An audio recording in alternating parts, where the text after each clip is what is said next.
Сәлем құрметті трейдерлар. Бұл видео трейдинг саласында көп трейдерлар қолданатын лимиттік ордерлер туралы болады. Сол жайында айта кетейік. Енді саудада көбісі по рынку дейді, по маркету ашады позицияларын. Мысалы, жаңағы лонг болсын, шорт болсын, buy sell, сол сделкаларын кнопканы басу арқылы жаңағы ашады. Одан бөлек сол моментте ашпай, кейінірек баға осындай бір деңгейге келгенде ашылсын десе, онда жаңағы лимитный ордерлерді қолданады. Мысалы, мына жерге кеп, осында келгенде төмен қарай кірем десе, осы жерден, онда мына жерден sell limit деген ордер қояды. Егерде мына жерге келіп, минимумды обновлять етіп барып, жоғары кетеді десе, онда buy limit деген опцияны пайдаланады. Енді осыларды қалай қоямыз, сол жайында айта кетейін толығырақ. Мысалы, бұл лимитный ордерлар төртеуі бар. Buy limit, жаңағы айтқандай. Мысалы, мұнан жоғары кетеді дегенде buy limit. Мына жер жаңағы осында баға келіп, қайтадан төмен кетеді қойып қойса, ол sell limit болады. Одан кейінгісі, мысалы, мұна минимумды пробой жасап, бұзып, төмен қарай, мұнаны бұзып, одан ары қарай төмен кетеді десе, онда ол sell stop болып есептеледі. Егер мұна максимумды, локальный максимумды баға жоғары қарай бұзып өтіп, ары қарай жоғары кетеді десе, бұл buy stop болып саналады. Осыларды қалай қоямыз, сол жайында айта кетейін.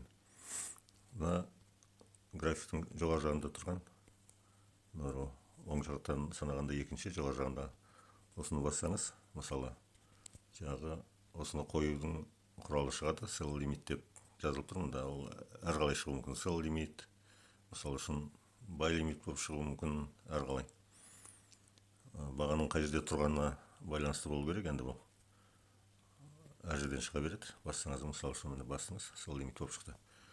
Бұл енді, мысалы, сіз мына жерден қойғыңыз келді дейік, мына уровеньде балайық. Мысалы үшін, осы жерді баға келіп, тестировать етіп, қайтадан төмен кетеді деген болжауыңыз болса, онда осы жерге sell limit қойғыңызға болады. Мысалы, мына жерден мына sell limit деп тұрған линияны басып ұстайсыз да, осы жерге әкеп қоясыз. Одан кейін бұның стоп лоссын қоясыз. Стопы мына максимумның үстінде дегенді мынау мысал ретінде болған деген, жаңа қанша пункт не екенін қазір айтпай ақ қояйық. Жаңағы стоп аса көп болып кетті деген сияқты әңгімелер болса деген ой ғой. Take profit'ын қоясыз. Take profit та осы жерден шықты. Мына жерден көріп тұрсыздар, қабаттасып екеуі бір жерден шығып алды. Мысалы, мына стоп лосс та осынан шықты. Мына қызыл мен мына жасыл болып тұрған линия take profit, ол да жоғарыдан шығып алды. Хотя take profit ол жерде болмау керек. Сондықтан бұны төмен қарай тартамыз. Мысалы, мына жерге келгенде, мына минимумға келгенде дейік, осы жерде take profit'ын болады деп қойғыңыз келсе, осылай алдымен ары-бері жылжыту арқылы установить етіп аласыз әрқайсысын. Одан кейін мына оң жақтағы төменгі стрелканы басасыз да, установить дейсіз. Мына жерде бәрі жазылып тұр, міне, жаңа қойған бағаның деңгейлері. Астыңғы жағындағы установить дегенді бассаңыз болды, қойылды. Енді мына торговля, астыңғы жақтағы торговля дегенді бассаңыз, мына жерде выполнен, установлен деп шығып тұр. Бір бассаңыз, мына жерде стоп лоссы, take profit бәрі көрініп тұр. Так, бұл sell limit болды. Енді buy limitті көрейік. Мынаны алып тастайық. Басып ұстап тұрсаңыз, мынандай жаңағы жазу шығады, удалить ордер дегенді басасыз да, удалить өшіп тастайсыз. Енді қайтадан басайық. Мына жоғарыдағыны, жоғары жағындағы оң жағынан екінші бастық, қайтадан sell limit деп шықты. Осыны енді бізге buy limit керек. Мысалы, баға мына жерде минимумды обновлять етіп барып, қайтадан жоғары кетеді деп ойласаңыз, мысалы үшін, онда бағаны күтпей осы жерге жаңағы buy limitті орнатып қойыңызға болады. Так, бастық, мына sell limit болып шықты. Енді бұны бүйтіп ұстап тұрып, жоғары төмен қозғалуыңызға болады. Мысалы қазіргі бағадан міне үстінде тұрса sell лимит болып тұр. Мына қазіргі актуальный бағадан төмен түсе салысымен buy лимит болып өзгертіп көрдіңіз бе? Осы жерге мына минимумның астына қойдық дейік, жаңа сіздің прогнозыңыз бойынша. Бұған енді стоп керек. Стоп лоссты басасыз. Стоп лосстар жоғары жақтан шықты. Енді сіз байға позиция ашқалы отырғаннан кейін стоп соның астында болу керек. Мысалы мына жерге қойдық дейік стопты. Take profit жоғары жақтан шықты дейік. Мына жерге келгенде, мысалы мына уровеньді тестировать еткенде дейік, болмаса мына локальный хайды обновлять еткенде баға осында келеді деген мақсатпен жаңағы неңізді. Так, мына өшіп қалды. Қайтадан қояйық. Так. Stop loss. Take profit. Ссылканы басасыз. Оң жақтағы установить деп басасыз. Болды, қойылды. Осы buy limit, sell limit деген осылар. Так, енді бұны кедергі келтірмеу үшін алып тастайық. Sell limit, buy limit айтылды. Енді жаңағы sell stop, buy stop дегендерді көрейік. Қайтадан мына значокқа басасыз. Жоғарыдағы. Бастық.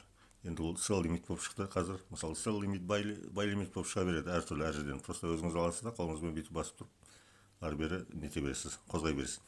Sell limit пен buy limit айтып кеттік. Енді бізге sell stop пен buy stop керек. Мысалы мынаны алдық та. Так, мынаны өшірсек. Мысалы мына минимум дейік. Осыны жаңағы айтқандай басында айтып кеткендей баға төмен қарай бұзап, ары қарай дальше төмен кететін болса, осы жерден крем жаңағы бағаның қозғалысына ересіп төмен қарай деген оймен. Осынан sell stop қойып қоясыз. Так, мынаны бастық. Мынау қазір sell limit болып тұрған дүние, мысалы buy limit болды, төмен қарай келді дейік. Бұны енді өзгерту керек бізге. Sell stop қойып осы деңгейден тұрған жерінен бағаны мына минимумды төмен қарай пробивать еткеннен кейін sell stopқа ауыстыру үшін мына buy limit деп жазылып тұрған төменгі жақтағы осыны басасыз. Sell stop болып өзгерді. Так, бұғанда жаңағындай stop loss, take profit'ын қоясыз. Stop loss'ты мына максимумның үстіне қояйық дейік, мысал үшін. Мысал ретінде ғана. Так, take profit. Take profit'ті төмен қарай мына минимумға дейін деп қояйық. Одан кейін мына ссылканы қайтадан басасыз. Установить. И қойылды. Сіздің отложенный ордеріңіз қойылды. Sell stop. Так, бұны алып тастайық. Келесі buy stop. Мына жердегі локальный максимумды бұзғанда сіз маркетпен кіргіңіз келмейді. Мысал үшін өзіңіз графиктің алдында отырды, осыны қолданатындар мысал үшін. Графиктің алдында отыра бермейді ғой, сағаттап бағаны күтіп. Сол үшін сонда осы лимитный ордерлерді қолданады. Так, мына максимумды бұзып жоғары кетеді деген оймен, мысалы сіз сделка ашпақсыз дейік. Бұл buy stop болып есептеледі. Қайтадан басамыз, мына жоғарыдағы значокты sell limit болып тұр. Керекті жерге қойып алдық та, мынаны қайтадан басамыз. Sell limit деп жазылып тұрғанда төмен жақтағына бір бассаңыз, buy stop болып ашылды. Buy stop деген мынаны жоғары қарай пробивать етіп, дальше кетеді деген әңгіме ғой. Сондай оймен қоясыз. Стоп лосын жаңағы не сияқты, бәрін алдыңғылар сияқты. Стопын қойдыңыз, take profit'ын қойдыңыз дейік. И стрелканы басасыз, установить. Дайын. Қойылды. Графикте бәрі көрініп тұрады. Баға мына жерге келеді да, осы деңгейді бұзып барып жоғары кетсе, онда сіздің қойған осы лимитный отложенный ордеріңіз ашылады да, активировать етіліп жоғары қарай. Жоғары кетсе профит, төмен кетсе лосспен шығасыз сделкадан. Бұны удалить етіп тастайық. Так, келесі тағы бір варианты, мына графиктен бөлек торговляға кіресіз, мына астындағы чарты дегеннің қасында. Жоғарыда плюс значок тұр, оң жағында. Соны бассаңыз, шығады міне, исполнение по рынку деп ең жоғары жағында жазылып тұр. Стрелкамен көрсетейін, мына исполнение по рынку деп. Осыны басасыз, бұл по рынку. Қазір мысалының астында buy sell деп жазылып тұр ғой. Мына жерде астында. Осыны бассаңыз, жаңа по рынку кіре бересіз қазіргі актуальный бағамен. Енді осыны исполнение по рынку деп тұр. Енді осыны басасыз.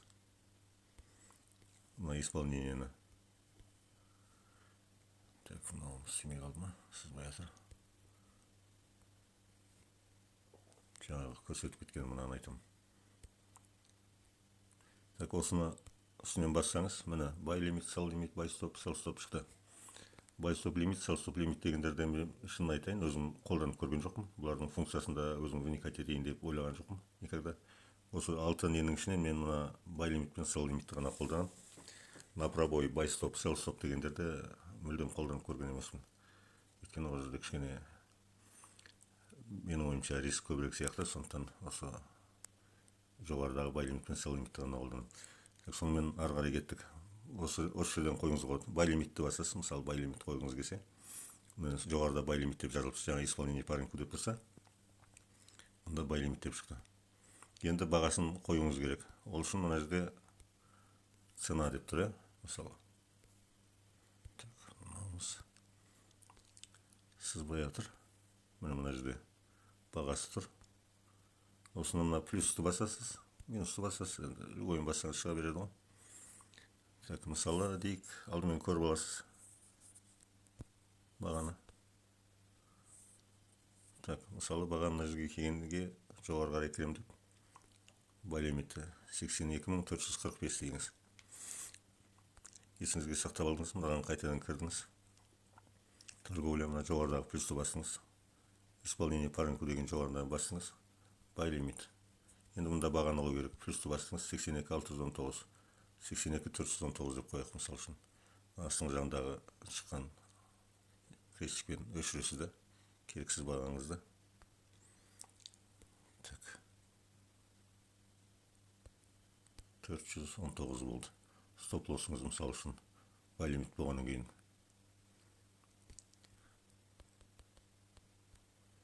Так, 219 дейік. Тейк профитіңіз.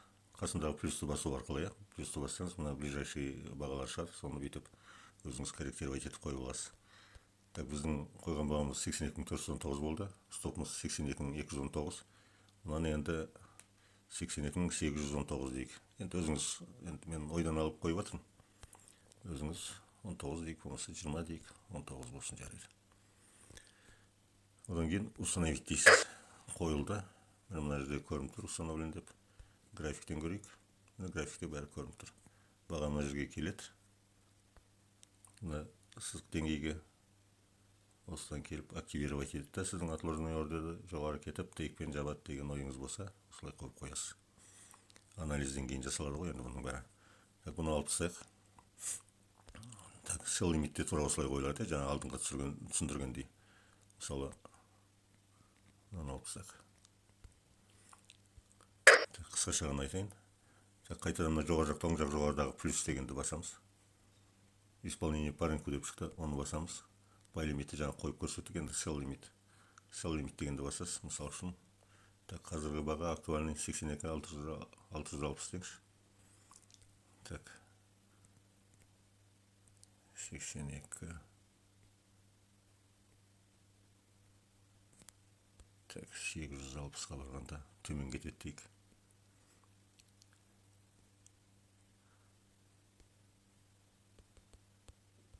Так, стопты 83-ке қойдық.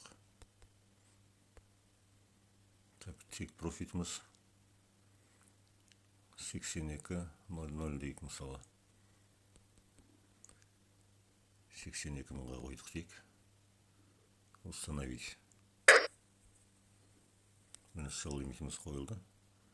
Жаңағы стоп лоссы, тек профиті бәрі көрініп тұр. Графиктен көрсек, міне осындай болып көрініп тұр. Баға мына жерге келеді, жоғары қарай. Мына жерде тексеріп етеді. Осыны тексеріп етіп, төмен қарай кетеді десеңіз. Онда осылай қойып қоясыз. Баға осы жерге келгенде сіздің мына ордеріңізді активировать етеді. Сделкаңыз ашылады. Төмен кетсе тейк, әйтеуір пайда көресіз. Жоғары кетсе стоппен жабасыз. Осындай. Так, бұл жаңағы лимитный ордерлар. Енді келесі жаңағы сел стоп, бай стоп дегендеріміз тура осылай қойылады тоже. оның графикте қою тәсілдерін көрсеттік. Енді жаңағы мына через торговля арқылы көрсетіп жатырмыз ғой. Так, бұл жерде де қайтадан кнопканы басасыз да, исполнение по рынку басасыз. Енді buy stop, sell stop дегенді қою үшін тура сол принцип бойынша қоясыз. Графиктен көріп алайық. Мысал үшін жаңағы айтқандай мына минимумды бұзып баға төмен кетеді десеңіз, sell stop қоясыз. Мына локальный максимумды мына тұрған максимумды обновлять етіп барып бұзып қайтадан жоғары кетеді десеңіз, онда buy stop қойылады. Енді бұнда через торговлю көрейік. Плюсті басасыз оң жақ жоғарыдағы. Тура жаңағындай исполнение по рынку дегенді басасыз. Sell stop баға төмен жақтағы деңгейді бұзып ары қарай төмен кетеді деген оймен. Оң жақ кнопканы басасыз, цена дегеннің тұсындағы. Алғашында мына жерде ештеңе жазылмай тұрады ғой. Осы мына оң жақ шетіндегі кнопка плюстегі бассаңыз, осы ближайший актуальный баға шығады. Так, қазіргі баға 82.598.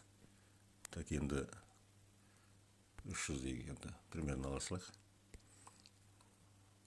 82.380-ден төмен қарай кетсін десеңіз, сонда қойдыңыз дейік бағаны. Так, 82.680-де стоп тұрсын дейік, take profit. Тоже мына оң жағында TP деп тұрғанның оң жағында плюсті бассаңыз. Так, баға төмен қарай кетеді деген мақсатпен ашып жатқаннан кейін біз бұны төмен жағынан қоямыз текті. 81.787 дей салайық мысалы. Установить. Готово қойылды. Стоп бар, тек бар. Графиктен көрейік. Бұны қойылып тұр.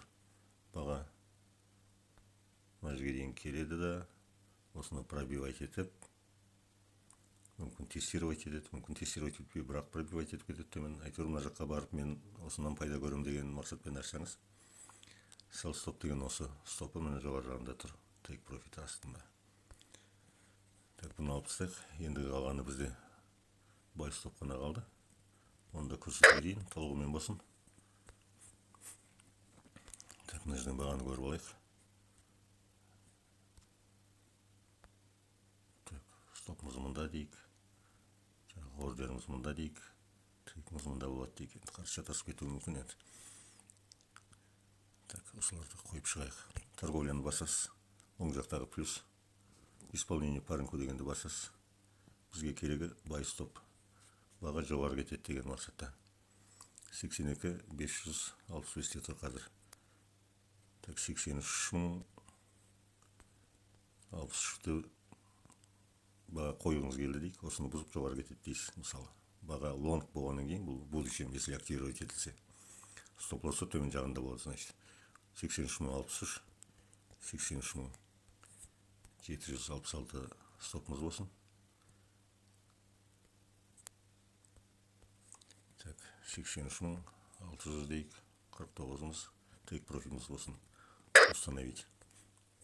Установлено. Міне бәрі тұр. Чартыдан көрейік. Мына жерде ашылып тұр. Сіздің отложенный ордерларыңыз. На пробой. Мына жерден buy stop қойылды. Осыны пробивать етіп, take қажет етсеңіз, осылай қоясыңыз. Стопыңыз мына астында тұр. Баға қазір через стоптың мына тұрған линиясы арқылы да ары бері өте береді. Жоғары төмен жүре берсе, ол ешқандай сізге позиция ашылмайды. Позицияңыз ашылу үшін мына баға ашылатын баға қай жерде тұр? Мысалы, buy stop деп жазылып тұр ғой мында. 83.000 мына жерде тұр. 0.63 деген. Баға осыған келгенде ғана ашылады. Осыған келсе, сіздің жаңа buy stop деген отложенный ордеріңіз ашылады да, жылқыңыз ашылып, ордеріңіз активировать етіледі. Енді рынок болғаннан кейін белгісіз, оның қалай кететіні біздікі болжау, дұрыс анализировать ету. Төмен кетіп стоппен жауып тастауы да мүмкін, жоғары кетіп тейкпен жауып сізге пайда келуі де мүмкін.